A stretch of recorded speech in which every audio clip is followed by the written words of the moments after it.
그렇다면 지나치지 않은 정도의 콩 그리고 콩식품의 섭취는 무엇을 얼마나 먹어도 되는 것인지, 혹시 나는 이 정도면 괜찮다고 생각했는데 내가 남들보다 너무 많이 먹거나 적게 먹고 있는 것은 아닌지, 이 문제에 대해서 한번 알아보도록 하겠습니다. 권고안으로 나와 있는 콩의 1일 섭취량은 성인 기준 하루 15에서 25g의 콩단백, 그리고 이소플라본으로는 50에서 100mg 정도의 섭취가 적당하다라고 하는데요. 단백의 경우 다양한 경로로 단백질을 섭취하는 것이 권장이 되기 때문에 콩 단백의 섭취가 전체 단백 섭취의 25에서 30%를 넘어가지 않는 것이 좋다고 합니다. 그리고 이소플라본 기준으로는 1일 섭취 기준량을 40에서 50mg 정도, 그리고 섭취의 상한을 70에서 100mg 정도라고 봤을 때 식품별 이소플라본 함량을 알면 무엇을 얼마나 어떻게 먹는 것이 좋을지 우리는 이제 알 수 있겠습니다. 이소플라본을 섭취할 수 있는 콩 식품은 콩 자체만 해도 여러 종류가 있고요. 그 외에는 콩나물, 두부, 된장, 나토, 두유 등 다양한 형태들이 있는데요. 콩 중에서는 콩이라고 해서 다 이소플라본이 풍부한 것은 아니고요. 이소플라본이 풍부한 콩은 거의 대두뿐이라고 보시면 됩니다. 그래서 대두 이소플라본으로 여러 가지 보조제들도 많이 개발이 되고 있는 거겠죠.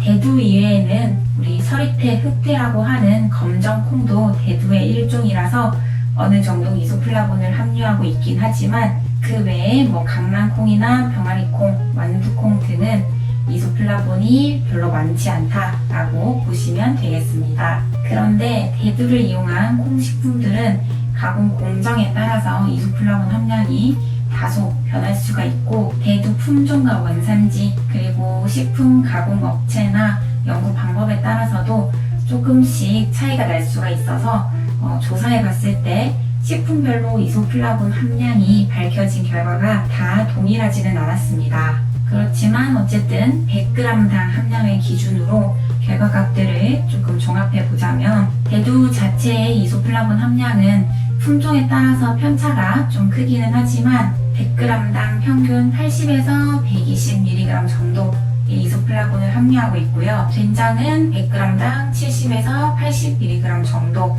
그리고 청국장도 비슷했고 간장은 이소플라본이 거의 없었다라고 보시면 되겠습니다. 그리고 두유도 100g당 이소플라본 함량이 12에서 67mg 정도로 다양했고, 콩나물은 12에서 42mg 정도, 그리고 두부도 종류에 따라서 편차가 좀 많이 나기는 했지만 100g당 65mg 정도로 일단 정리하겠습니다. 그리고 각 식품별 1회 분량을 논문에서는 대두는 20g, 두유는 200ml, 두부는 80g, 된장은 50g 정도와 같이 정리를 하고 있는데요. 일반적으로 한 번에 섭취하는 1회 분량의 두유나 두부에서 우리가 섭취하게 되는 이소플라본은 약 25mg 전후라고 하고요. 다른 식품들의 경우도 콩국수는 1인분의 섭취 시 50mg 정도, 그리고 된장찌개는 두부를 첨가했을 때 약 31mg 정도 이소플라본을 섭취하게 되는 것으로 알려져 있습니다. 그래서 우리나라 사람들 같은 경우에 일상적으로 우리 콩식품들을 1인 1회 용량을 기준으로 무난하게만 섭취를 한다면 우리 섭취된 이소플라본의 용량이 권고안의 용량을 넘을 위험은 적다라고 판단이 되고요. 실제로 2000년에 한국 중년 여성을 대상으로 대두 식품을 통한 이소플라본 섭취 수준을 조사를 했을 때 우리 섭취 빈도는 조사 대상자의 80% 이상에서 일상적으로 대두 식품을 섭취하는 것으로 나타났고, 콩식품 종류로는 된장찌개에 두부, 콩나물 순으로 많이 섭취하는 것으로 나타났습니다. 그리고 섭취 빈도는 된장찌개가 주 3회, 콩나물이 주 2회 정도로 아주 다양했다고 하고요. 이를 통해서 연구 대상자들의 이소플라본 섭취 수준을 분석한 결과 하루 평균 24.41mg 정도로 나타났고, 대상자 중에 약 10%가 음식으로부터 50ml 이상의 이소플라본을 섭취하고 그중 3%에서만 하루 100ml 이상의 이소플라본 섭취가 있는 것으로 나타났습니다. 그리고 또 다른 연구인 2001년의 전국 표본조사에 따르면 우리나라 평균 국민의 이소플라본 섭취량은 하루에 14.88mg 정도. 그리고 여기서도 역시 주 공급원은 두부, 콩, 된장, 콩나물 등이었다고 합니다. 그리고 2007년에 조금 더 젊은 평균 나이 32세 여성들을 대상으로 우리나라에서 시행된 연구 결과에서는 자주 먹는 음식이 콩밥, 두부된장찌개, 두부된장국 등의 순이었다고 하고요. 여기서는 평균 이소플라본 섭취 수준은 1일 37.21mg 정도로 계산이 되었습니다. 그리고 지금 시간 순으로 가고 있는데요. 역시 2012년도에 우리나라에서 연구된 결과에서도 폐경 후 1년 이상 된 50대 이상의 여성을 대상으로 식품 섭취 빈도를 조사했는데요. 우리나라 폐경 여성은 하루 평균 21.94mg 정도의 이소플라본을 섭취하는 것으로 나타났습니다. 그리고 폐경 전 여성과 폐경 후 여성의 이소플라본 섭취량을 비교했을 때는 폐경 전 여성은 31mg 정도인 반면 폐경 후 여성에서 48mg 정도로 훨씬 좀 더 높다라고 얘기한 연구 결과도 있었는데요.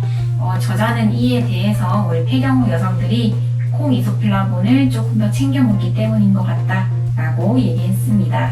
그래서 어쨌든 종합하면 폐경 전이든 폐경 후든 우리 한국 여성들의 이소플라본 섭취 수준을 조사하였을 때 일상적으로 섭취하는 수준이 권고안을 크게 벗어나지 않는다라고 보시면 될 것 같고요. 그래서 콩 그리고 콩 식품이 포함된 식사를 통한 이소플라본의 섭취는 안전한 수준 정도인 것으로 판단할 수 있겠습니다. 그리고 제가 앞서서 식품별 함량도 제시를 해드렸다 보니 혹시 나 오늘 유독 콩을 너무 많이 먹었는데 이렇게 생각하고 우려하시진 않을까 걱정이 되기도 하는데요. 그 정도는 우리가 먹는 족족 체내에 계속 축적이 되는 게 아니라 배출되는 부분들도 있기 때문에 너무 걱정하진 않으셔도 될 것 같고요.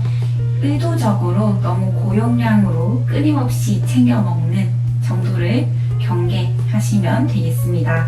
그리고 우리 콩 식품을 통해서 식물성 이소플라본을 얻는 것은 콩에 비해서 이소플라본 함량의 변화뿐만 아니라 다른 이점들도 생길 수가 있기 때문에 식단 구성에 참고하시면 되겠는데요.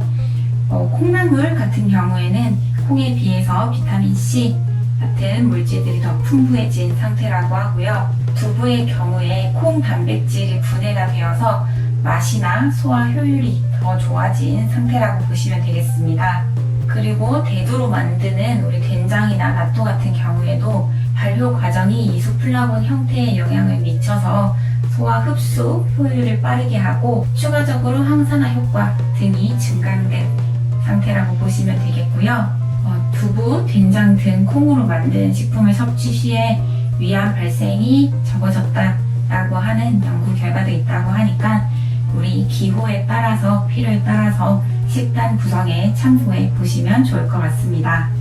자, 이렇게 해서 식물성 에스트로겐과 관련된 콩식품 섭취의 효과와 안전성에 대해서 알아본 시간이었는데요. 우리 식물성 에스트로겐이 이름만 에스트로겐이지 사실 그렇게 생각보다 위협적인 친구가 아니었죠.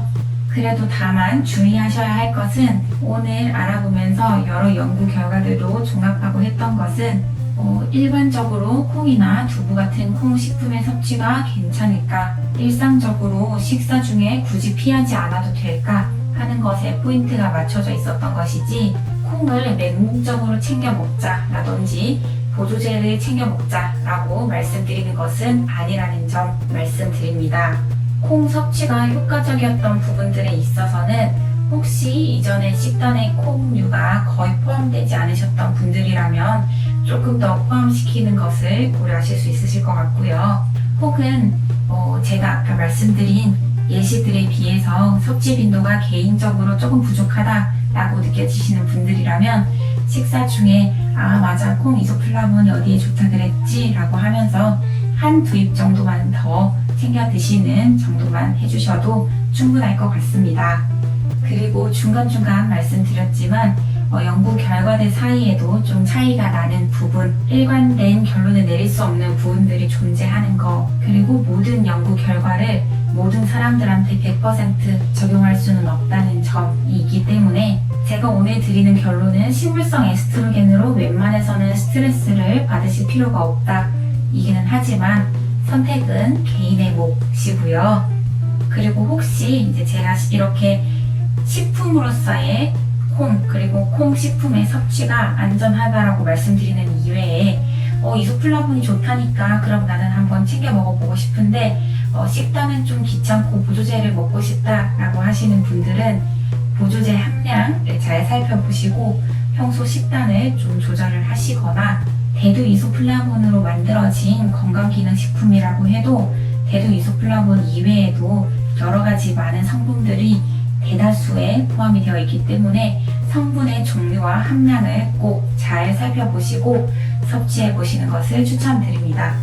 그리고 무엇보다도 너무 고농도로 장기간 섭취하시는 것은 추천드리지 않는다라고 계속 말씀드려왔고요. 어쨌든 조금은 뻔한 마무리이긴 하지만 무엇이든지 과유불급만 조심하시고 다시 한번 말씀드리지만 일상생활에서 식물성 에스트로겐이 어떻다던데 하면서 스트레스 받으실 필요는 전혀 없으실 것 같습니다. 즐거운 식생활 하시길 바랄게요. 감사합니다.